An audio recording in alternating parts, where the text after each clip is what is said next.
Yo-yo TV ప్రేక్షకులకు శుభోదయం. ఈ రోజు బులియన్ మార్కెట్ లో బంగారం వెండి ధరలు ఏ విధంగా ఉన్నాయో ఒకసారి మనం చూద్దాం. పసిడి ప్రియులకు మళ్ళీ సడన్ షాక్ తగులుతోంది. యుద్ధం మొదలైనప్పటి నుంచి తగ్గుతూ వచ్చిన బంగారం ధరలు మళ్లీ పుంజుకుంటున్నాయి. ఇప్పుడు క్రూడాయిల్ ధర ఒక స్థాయికి చేరి స్థిరంగా ట్రేడ్ అవుతున్న వేళ జనం మళ్లీ బంగారం వైపు మొగ్గు చూపిస్తున్నారు. ఇంటర్నేషనల్ మార్కెట్ లో రాత్రికి రాత్రే ధర భారీగా పెరిగింది. దేశీయంగా స్వల్పంగా పుంజుకుంటున్నాయి. ఇక వెండి ధర మరో 5,000 రూపాయలు పెరగ్గా కేజీకి ఇప్పుడు 2,55,000 వద్ద స్థిరంగా కొనసాగుతుంది. ఇక అదే విధంగా అంతర్జాతీయంగా ఉద్రిక్త పరిస్థితులు కొనసాగుతూనే ఉన్నాయి. బంగారం వెండి ధరలు ఇటీవల యుద్ధం ప్రారంభమైనప్పటి నుంచి చూస్తే 3-4 రోజులు మినహా మిగతా 20 రోజులకు పైగా ధరలు దిగొచ్చిన సంగతి తెలిసిందే.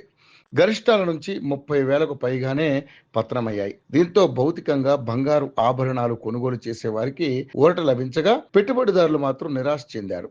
ఇక్కడ ప్రధానంగా క్రూడాయిల్ ధరలు పెరుగుతూ పోవడం వల్ల ద్రవ్యోల్బణం పెరగడంతో యుఎస్ ఫెడ్ వడ్డీ రేట్లను స్థిరంగా ఉంచింది. దీంతో డాలర్ పుంజుకొని బంగారం వెండి వంటి విలువైన లోహాలు ఆకర్షణ కోల్పోయేలా చేసింది. దీంతో ధరలు దిగొచ్చాయి. ఇప్పుడు కనిష్ట స్థాయిల వద్ద మళ్లీ బంగారంపై ఇన్వెస్ట్ చేస్తున్నారు మదుపరులు. దీంతో రేట్లు మళ్లీ పెరుగుతూ వస్తున్నాయి. కిందటి రోజు స్పాట్ గోల్డ్ రేటు ఔన్స్ కు $4,450 స్థాయిలో ఉండేది కాస్త ఇప్పుడు $4,600 మార్కు దాటేసింది. అంటే రాత్రికి రాత్రే $150 పైగా పెరిగిందని చెప్పవచ్చు. ఇక సిల్వర్ రేటు కూడా $68 స్థాయి నుంచి $73 మార్కు చేరింది. ఇక డాలర్ తో పోలిస్తే రూపాయి విలువ 94.61 వద్ద ఉంది.